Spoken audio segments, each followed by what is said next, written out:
저는 첫 번째는 일단 2차 전지라고 봐요. 네. 그것도 그냥 1순위로. 네. 1순위로 2차 전지를 뽑는 이유는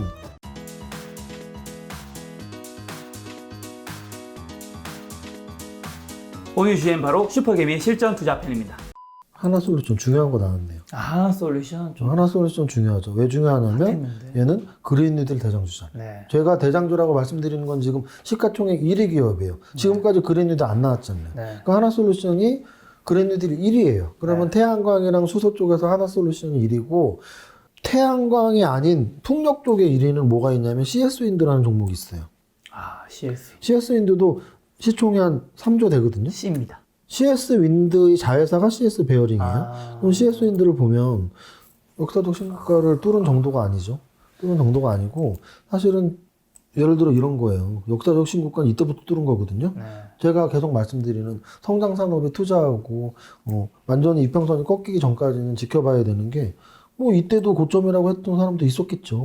그쵸. 이때도 고점이라고 한 사람이 있었을 것이고 그때보다도 2배가 더 오른 거거든요. 그래서 어쨌든 그린뉴딜은 성장 산업이다. 그리고 은행주, 우리금융기업은행 빼고 네. 현대글로비스는 현대중공업, 현대차 관련주죠. 네. 얘도 52주는 뚫었어요. 그래서 얘도 52주는 뚫어서 현대차 그룹주들이 대부분 다 52주 신고가를 뚫었다고 보시면 되고요. 얘 같은 경우는 아까 현대오토에버가 정의선 지분이 있다 그랬잖아요. 네. 이 종목도 정의선 회장의 지분이 있으니까 그런 쪽으로 좀 지분 관련 좋아하시는 분들은 한번 찾아보실 필요가 있고요. KT는 SK텔레콤 비추세라고 말씀드렸고 네. LG디스플레이는 전기전자 업종이잖아요. 네. 전기전자 업종에서 얘는 사실은 실적이랄지 그런 게 굉장히 좋지 않았습니다. 그러면 디스플레이는 별로구나 이렇게 보시면 돼요. 전기전자에서 디스플레이는 별로구나. 네. 포스코 케미칼은 시총이 6조짜리 현대 포스코의 자회사인데요. 자 보세요. 야 철강산업 성장주 아니라며 포스코가 왜 성장산업이야? 포스코 케미칼은 철강산업이 아니고 2차 전지 관련주란 말이에요. 진짜? 2차 전지 관련주니까 당연히 2차 전지는 성장산업이라고 벌써 말씀드렸잖아요. 네. 그럼 당연히 그래서 2차 산업을 사야 되는 거예요. 만약에 그런 분들이 있어요. 지금 포스코가 몇 달 올랐으니까 포스코 좋은 종목 아니냐? 그럼 포스코 케미칼을 사든지 포스코 케미칼을 샀으면 이제 얼마를 버는 거예요. 그렇죠? 그래서 어떤 산업을 사느냐? 철강 산업을 사서 포스코를 사느냐? 2차 전지를 사서 포스코 케미칼을 사느냐는 수익률에서 큰 차이가 난다. 네. 미래에셋대우는 뭐죠? 처음으로 지금 증권주가 나왔네요. 증권 처음 나왔죠. 그러면 이게 이제 증권주의 1위 대장주인 거예요. 시가총액으로. 그러면 과연 증권주인 미래에셋대우는 뭐냐? 안 좋네. 안 좋아요. 그래서 제가 금융주를 좋아하지 않는 거예요. 근데 유일하게 증권주 중에서 유일하게 신고가를 치는 증권주가 있어요. 바로 키움증권이. 동학개미 때문인가요? 일단은 키움증권이 저는 아까 LG생활건강 같은 개념이에요. 그러니까 증권 산업이 성장 산업이라고 보여지진 않는데 화장품 산업 중에 LG생활건강이 잘 가듯이 키움증권은 굉장히 탄탄한 수익성이 좋은 회사라는 걸 반증하는 거죠. 주가가 다른 증권주랑은 확실히 달라요. 네. 성장 산업은 아니다. 잘 가는 애도 있지만 그리고 신풍제약은 사실은 아시죠 다. 신풍제약. 얘는 이제 얘가 바로 대표적인 성장 거품주죠. 대표적인. 왜냐면 만약 이 종목을 갖고 있는 분들이 되게 속상해하실 수 있지만 왜 제가 성장 거품주라고 하냐 보세요. 우와.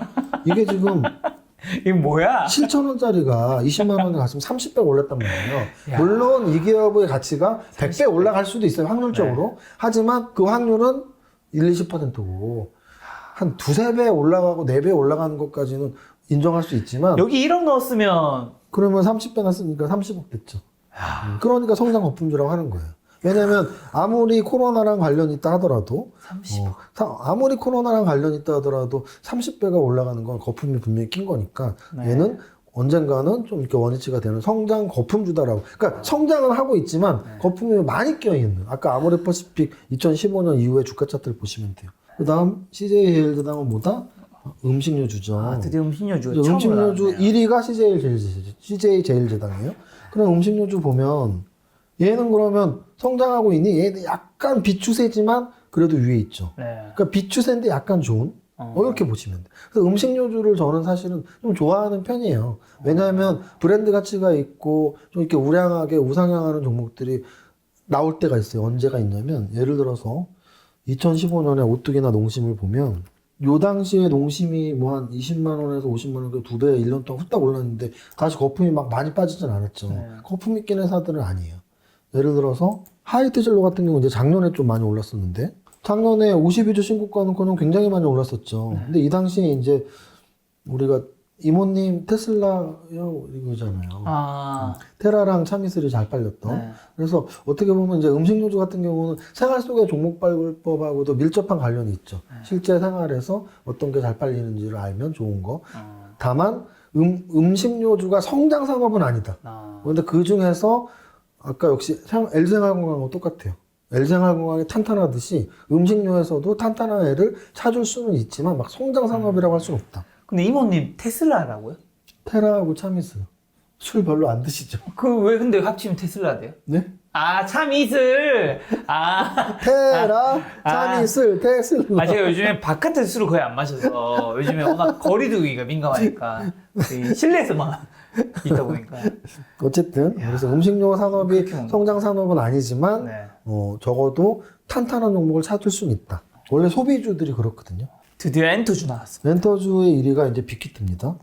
그럼 빅히트 같은 경우는 성장 산업이니 사실 아직 모르죠. 모르죠. 왜냐하면 상장된 지 지금 3달밖에 세 안 달. 됐으니까. 그래서 얘는 좀 더 지켜봐야 되고요. 그럼 빅히트 말고 성장 산업인지를 확인시켜주는 종목들이 있니? 있죠. 왜냐하면 JYP를 보면 되죠. JYP. JYP가 빅히트 이전에는 그래도 가장 이게 지금 주봉으로 보시면 네. 2017년에 이렇게 오르고서 조정받았다가 다시 또 올해 역사적 신고가를 쳤거든요. 네. 그러면 이 종목은 2년 주춤했지만 다시 또 올라갔단 말이에요. 이런 게 지금 월봉의 추세를 깨지 않고, 그래서 주봉의 추세를 깨지 않고, 그래서 어쨌든 엔터주는 이런 성장주들이 분명히 숨어 있어요. 그래서 저는 엔터주는 성장산업이라고 말씀을 드립니다. 왜냐하면 빅히트는 상장된 지 얼마 안 됐지만 네. JYP를 비롯해서 몇몇 종목들이 있거든요. 여기까지 보면 코웨이도 볼 필요 없고 LG 플러스 통신 받고 네, 현대해상 여기까지 받고, 50. 여기까지 보면은 지금 이제 제가 성장산업을 시가총액 50위 종목을 보면서 성장산업을 다 뽑은 거예요. 야, 지금 성장- 세무사님께서 1위부터 50위까지 코스피. 그렇죠. 시가총액. 코스피를 봐야 돼요. 왜냐면 야, 이걸 진짜 다 해줄 줄 몰랐어요, 저는. 코스피 50 종목은 시가총액이 지금 이야. 5조죠, 5조. 5조. 5조 이상을 본 거예요. 근데 네. 거래소는 사실은 5조 이상이 몇 개 있나 보실까요? 5조 이상이 2개 있어요, 2개. 그러니까 이게 비교가 안 되잖아요. 거래소는 5조 이상의 지금 우리 모든 종목들이 다 있죠. 네. 근데 코스닥을 보세요. 코스닥 시가총액을 보면 셀트리온 헬스케어랑 셀트리온 제약 2개만 5조 이상이고 나머지 5조 미만이에요. 그러면 사실 여기서 대장주를 뽑을 게 있냐? 대장주 뽑을 게 뭐 있어? 우리 지금 벌써 대장주 종목들 다 나왔는데 얘네 5조 미만이니까 우리가 아직 아는 종목이 없단 말이에요. 그러니까 이제 얘네들은 어떤 산업을 보기 위해서 볼 필요도 없죠. 근데 아까 전에 말씀해주신 뭐 반도체, 2차전 제약바이오 이런 거에 하나씩 다 어느 정도 해당되는 게 있긴 하네요. 아, 그렇죠. 여기 바이오, 그 다음에 여기. 종목들은 다 거기에 포함되는 거죠. 그렇죠. CJ. 그러니까 제 말은 시가총액 1위 대장주가 없다는 뜻이지 네. 지금 말한 이 모든 종목들은 아까 50위 안에 있는 종목들이 다 포함되는 거죠. 그러면 정리를 하자면 네. 이렇게 일주일에 한 번씩 여러분들이 코스피 200에서 50 종목을 본다면 네. 전 업종의 시가총액 적어도 1위 또는 1위, 2위, 3위를 볼 수가 있어요. 네. 그런데 제가 지금 본 것처럼 이렇게 올라가네? 그게 유망한 산업, 성장 산업. 이렇게 떨어지네? 아, 이게 역성장 산업인가? 그러면 성장 산업을 사야 돼요? 역성장 산업? 당연히 성장 산업을 사시면 돼요. 네. 다만 성장 산업에서 아까 뭐 신풍제약이나 이런 종목처럼 너무 거품이 껴있는 것 같다. 안 사시면 되잖아요. 그리고 잘 모르시면 시가총액 1위 기업을 사면 되잖아요. 그럼 한번 시가총액 1위 기업을 외워볼까요? 네. 아까 제일 위에 있었던 게 반도체였죠. 네. 그 중에 1위가 삼성전자라고 삼성전자. 했잖아요. 그 다음에 있었던 2차 게 2차 전지에서는 LG화학이었죠. 네. 그리고 제약바이오. 제약바이오선 삼성바이오로직스였죠. 네. 인터넷. 인터넷에서는 네이버였죠. 자율주행차. 자율주행차에서는 현대차였죠. 게임주. 게임즈에서 NC소프트. 그리고 그린뉴드. 그린일에서 하나솔루션. 음식료. 음식료에서 CJ 제일제는 성장산업이라고 하진 않았습니까? 네. 이 정도가 성장산업인데 7가지. 그런데 아까 제가 말씀드렸지만 만약에 여러분들이 나 지금 1등 말한 거 별론데 그러면은 초보는 아니잖아요. 네. 그러면 2등도 비교해 보시면 되잖아요. 2등까지 비교해도 마음에 안 들어? 시가총액 3등 비교해보고 4등 비교해보고 이제 그러다 보면 고수가 되고 그 업종 나 2차 전지 진짜 마음에 들어. 그럼 2차 전지 종목 그래봐야 뭐 한 100개 있어요. 100개 다 보면 되잖아요. 돈 벌 건데 100개 왜 못 봐? 200개, 500개도 봐야 돼요. 야, 저 세무사님을 만나 뵐 때마다 조금씩 저희 지적 내공도 아주 조금씩 올라가는 듯한 느낌을 이게 그때와 지금과 말하시는 거에서 내용에서 약간 이제 일맥상통한 부분이 좀 느껴지고요. 어쨌든 오늘 말씀해 주신 게 이제 시가총액 비교법으로 성장 산업이 7가지가 반도체, 2차 전지, 제약바이오, 인터넷, 자율주행차, 게임주, 그린유들인 거잖아요. 자, 그럼 이 중에서 세무사님이 좀 관심 가는 2021년에 좀 더 관심 가는 세계는 뭔가요? 업종으로는 네. 말씀드릴 수 있어요. 일단 1차적으로는 네. 저는 지금 말씀드린 것 중에 사실 크게 보면 제가 아까 4차 산업혁명에 어떻게 보면 전기차도 포함되고 자율주행도 포함되니까 2차 전지랑 완성차랑 4차 산업을 다 합치면 이건 좀 너무 큰 거죠. 왜냐면 2차 전지에 LG화학, 삼성, SDI, 포탈에 네이버, 카카오, 완성차에 현대차, 그럼 시가총액 탑10 안에 지금 5개가 그러니까요. 자동차 관련 4차 산업이니까 네. 그렇게 하면은 사실 안 되니까 조금 세분화시켜서 말씀을 드리면 저는 첫 번째는 일단 2차 전지라고 봐요. 네. 그것도 그냥 1순위로. 네. 1순위로 2차 전지를 뽑는 이유는 일단 세계적인 추세가 저는 제일 중요하다고 봐요. 그러니까 이게 우리나라만의 산업이 아니거든요. 제가 탑다운을 계속 말씀드리잖아요. 탑다운이라는 건 세계의 시장을 같이 보는 거고요. 네. 같이 봤을 때는 결국은 우리가 뭐 테슬라 괜히 관심 갖는 것도 아니고 네. 또 실제로 테슬라를 비롯한 다른 가솔린 완성차 사업, 다른 가솔린 완성차 만드는 회사들이 네. 다들 전기차를 안 만들고는 살아남지 못하는 환경이란 말이죠. 그러면 2차 전지 배터리는 필수란 말이죠. 네. 근데 우리나라는 너무 행복하게도 그래도 LG화학, 삼성 SDI, SK이노베이션 3대장이 있으니까 네. 3대장 중에 하나를 사시던지 아니면 적어도 뭐 한 1조대 또는 한 5천억대 사이에 좀 우량한 애들이 있거든요. 그들을 한번 공부할 시간이 있으신 분들은 네. 그들을 찾아보셔라. 그래서 저는 1차적으로는 무조건 2차 전지. 왜냐? 2차 전지. 아직도 우리 주변에는 전기차를 안 타는 사람이 많으니까. 네. 첫 번째로 꼽고 싶고요. 2차 전지 설명할 때 네. 제가 자동차 산업을 세계에서 안 뽑을 거거든요. 네. 그러면 이제 2차 전지와 더불어서 완성차로는 뭐 현대차, 네. 또는 뭐 전장 사업으로는 LG전자 이 정도 같이 보시면 되고, 이제 두 번째는 저는 제약바이오. 그 이유는 이 방송을 보시는 여러분들이 생각을 좀 바꿔드리고 싶어요. 뭐냐면, 제약바이오는 주식도 아니라는 말을 저는 정말 많이 들었거든요. 네. 근데 우리나라 거래소, 시총 3위 삼성바이오로직스, 4위 셀트리온, 그리고 코스닥 1위 셀트리온 헬스케어, 2위 셀트리온 제약. 제약바이오가 주식도 아니면 우리나라 주식시장은 시장도 아닌 거예요. 그럼 왜 그렇게 생각하세요? 말도 안 되는 거지. 그래서 저는 제약바이오를 평가할 때는 재무제표만 보고서 야 얘는 매출도 하나도 없어. 네. 뭐 맨날 손실만 나. 야 뭐 예전에 봤잖아 니네. 뭐 신라젠도 받고 뭐 코롱 티슈진도 받고. 제가 그런 과거를 모르고 이런 말하면 제가 바보죠. 네. 만약에 야 너 예전에 신라젠 저도 다 알아요. 제가 주식 20년을 하면서 이렇게 매일 장분석을 하는데 왜 제약바이오에서 날라간 종목들이 왜 기억이 안 나겠어요. 너무나 많이 나죠. 하지만 저는 반드시 이 말을 하고 싶은 거죠. 20년 전에 주식 투자할 때 네이버, 카카오 같이 지금 시가총액 탑10 안에 들어오리라고 생각했던 사람들은 없었어요. 근데 지금 네이버, 카카오가 있잖아요. 사람들 카카오 진짜 좋아하던데요. 네.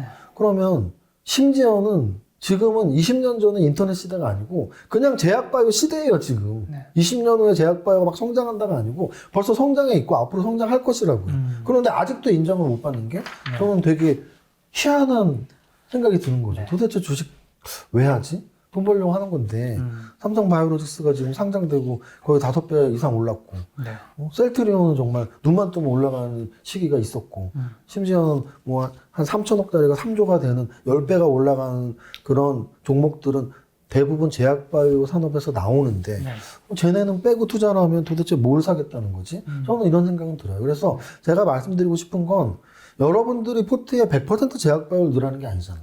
저는 지금 무조건 집중 투자가 아닌 분산 투자 얘기를 하는 거고요. 네. 분산 투자라는 건 적어도 서로 다른 업종을 포트폴리오에 담아야 되고 그 서로 다른 업종을 만약에 5개에서 한 8개, 10개를 업종을 내가 선택을 한다면 네. 그중에 제약바이오 하나는 있어도 된다.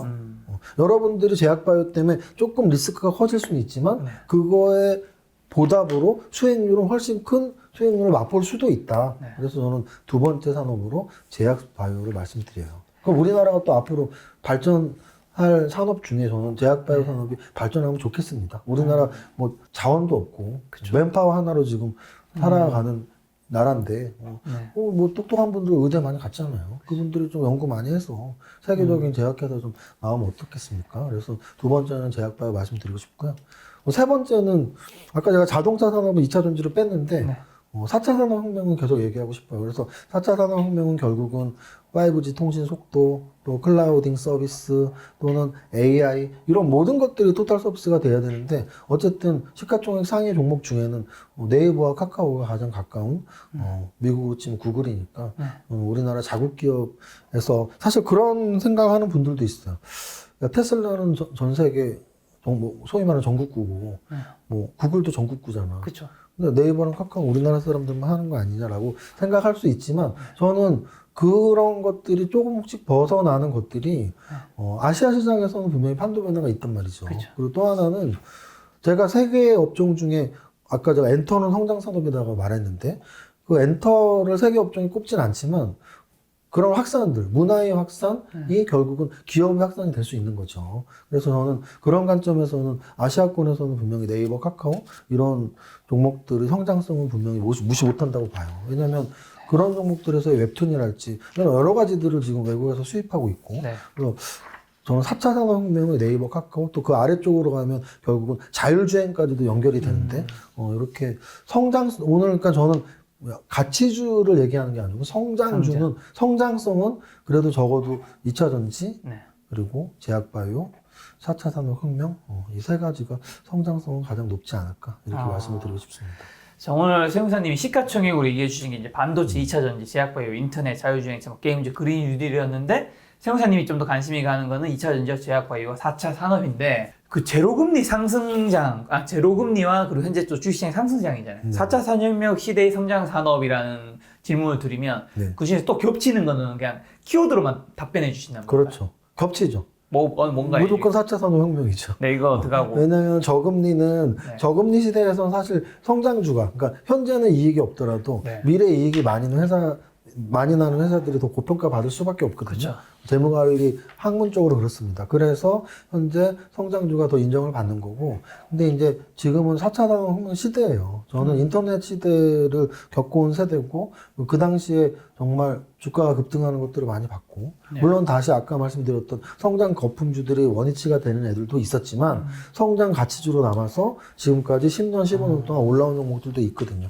그래서 저는 아직도 미완성인 4차 산업혁명이 어디까지 갈지 모르기 때문에 정말 뭐 로봇 관련주가 튀어오를지 AI 인공지능이 튀어오를지 아직은 몰라요. 지금 가시적인 건 사실은 전기차예요. 전기차에서의 전기재료 배터리 또는 거기서 조금 이제 완전 무인 자동차는 아니겠지만 자율주행 기능들 이건 지금 가시적인 건데 정말 아직 가시적이지 않은 것들은 더 무궁무진할 거라고요. 그렇죠.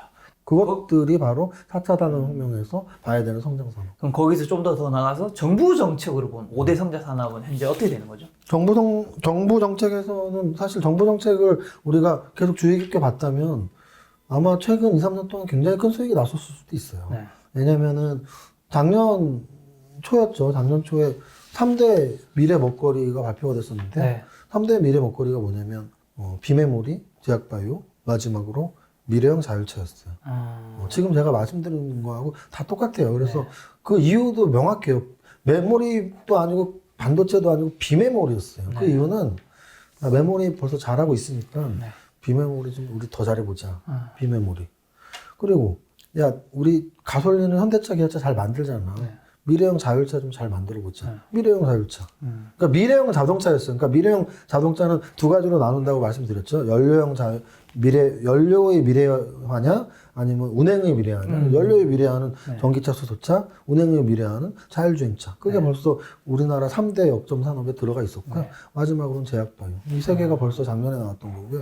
이제 올해 정책은 뭐 많은 분들이 기억하시겠지만 코로나가 심했던 5월에 나왔었죠. 4월, 5월쯤에.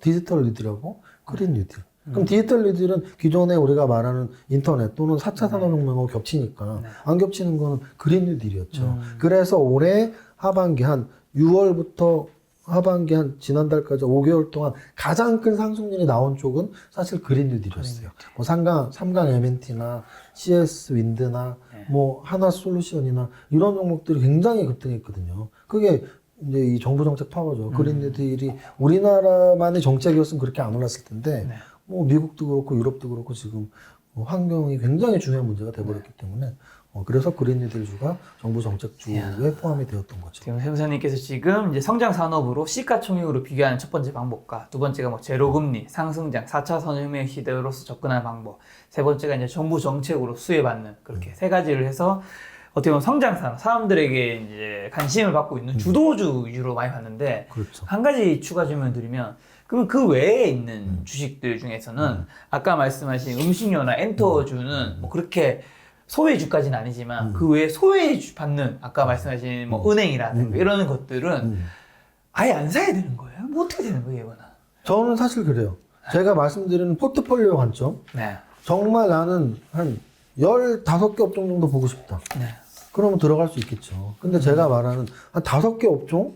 나는 한 5개 업종만 사고 싶어. 네. 거기에 철강주나 은행주가 낄 자리는 저는 없다고 봅니다. 근데 뭐 한 10개?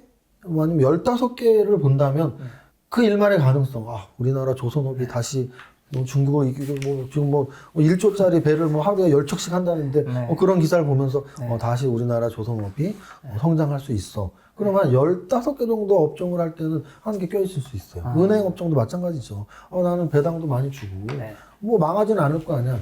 근데 5개를 사는데 그 중에 은행 업종을 저는 포함시키고 싶지 않아요. 그러니까 이게 순위가 밀리는 거죠. 순위가, 왜냐하면 우리는 경제학의 기본 마인드는 선택과 집중이고요. 그 이유는 우리는 제한된 자원을 갖고 있기 때문에 내가 만약에 1조가 있다면 100억씩 100종목 사면 되잖아요. 근데 안 그렇잖아요, 지금. 1억으로 빨리 100억을 모아야 되는데. 그러니까요. 1억으로 100억 모으려면 적어도 10배거 종목은 못 잡더라도 2배, 3배, 4배 올라가는 성장주를 잡아야지. 가치주를 사놓고 또는 배당주를 사놓고, 물론 이건 지금 목표의 차이예요. 제 목표는 성장주에서 매매 차익을 충분히 거두는 게 저의 목표였던 거고, 지금까지도. 근데 만약에 야 나는 그냥 원금 그냥 안 떨어지고 그냥 1년에 은행금리보다 좀 높게 한 3, 4% 배당받는 회사가 더 좋아. 충분히 그렇게 하시면 되죠. 왜냐하면 요즘 시가 배당률이 3%, 4% 있잖아요. 그렇죠. 그러니까 저는 지금 계속 말씀드리는 게 제가 모든 사람의 이게 정답이가 아니고 시세 차익 노리거나 또는 성장주를 좋아하는 분들은 이런 논리로 가면 돼요. 근데 나는 정말 위험 아주 낮추고 그냥 배당이 좋아. 뭐 너무나 배당도 사면 되는 건데 그걸 제가 설득할 필요도 없죠. 자, 배당 이야기가 나와서 그런데 지금 오늘 날짜가 12월 23일이잖아요. 네네네. 그 배당을 받으려면 12월 28일까지 우리가 그 종목을 사야 되는 거죠. 다음 주 월요일까지 갖고서 장이 마감하면 돼요. 네, 그리고 29일부터는 어떻게 보면 배당 락이 시작될 수 있고. 그렇죠. 이제 새해인 거예요. 장으로 치면 D 플러스 1이니까 화요일이 새해가 열리는. 자, 그러면 세무사님 입장에서는 지금 은행이나 증권주들이 배당이 높잖아요. 네, 높습니다. 맞습니다. 요거 배당 전에 팔아야 될 것인가? 사람들은 배당을 받고 팔아야 될 것인가? 이런 고민 많이 하잖아요. 아니면 이게 오르고 있으니까 이제 팔고 배당 락으로 떨어졌을 때 사야 되는가? 세무사님 아주 개인적인 입장에서는. 이거는 아까 제가 뭐 배당 좋아하시는 분은 배당주 사는 게 정답이라고 말씀드렸잖아요. 근데 지금 이 배당주에 대한 접근은 제가 정답은 아니지만 거의 한 90점 정도의 답으로 말씀드릴게요. 아우, 기대됩니다. 아니 배당주 투자를 하신 거잖아요. 그러니까 제가 말씀드리는 거 뭐냐면 만약에 시세 차익 매매를 할 거라면 나 배당주가 이렇게 연말에 오르니까 미리 좀 사서 나는 배당 안 받아도 되니까 미리 팔 거야. 사실 그 매매를 배당주에 할 필요는 없죠. 시세차익 매매를 할 종목은 제가 아까 말씀드렸던 성장주에 우상향하는 성장주 하는 게 너무나 당연해요. 너무나 당연한 거예요. 그래서 배당주에는 시세차익 매매를 절대 할 필요 없고 그냥 배당주 투자를 하면 돼요. 그럼 배당주 투자라는 이유는 배당을 받기 위한 거니까 고민을 할 필요도 없어요. 다만 이런 거죠. 배당주 투자 무조건 배당주 투자를 배당을 받아야 되니까 다음 주 월요일까지 갖고 있어야 되죠. 근데 화요일부터는 안 갖고 있어도 상관없잖아요. 왜? 배당주 투자는 배당만 받으면 되잖아요. 그렇죠. 그러면 파시려면 이제 언제 파느냐의 고민은 사실은 화요일 이후에 파는 걸 고민해야죠. 배당은 무조건 받아야 되니까. 그럼 이제 제 개인적인, 이건 이제 100점짜리에서 90점은 아니고 한 70점 정도의 답을 70점. 드린다면 저는 월요일날 배당 나길래 파는 게 맞다고 봐요. 월요일날. 왜냐면 서로 먼저 팔고 싶어 하는 그런 것도 있거든요, 사실은. 근데 이거는 당연히 틀릴 확률도 있기 때문에 네. 배당주 투자하시는 분들은 사실은 제일 좋은 건 갖고 있는 거예요. 왜 은행금리보다 약간 높은 배당주 투자한 건데 네. 실제로 은행금리보다 좀 높은 배당을 받을 것이고 그럼 그 목적은 완수가 됐으니까 계속 이쁘다 하면서 갖고 있으면 돼요. 그러다가 운 좋게 시세 차익이 날 수도 있죠. 왜? 오늘 LG전자, LG전자 우선주 보고 깜짝 놀랐는데 제가 사실은 뭐 여러분들 다 찾아보셔도 됩니다. 뭐 SBS, CNBC 방송이 있었어요. 근데 그때 배당주 투자에 대한 언급이 나와서 제가 그때 사실은 저는 지주회사랑 금융주를 안 좋아하거든요. 네.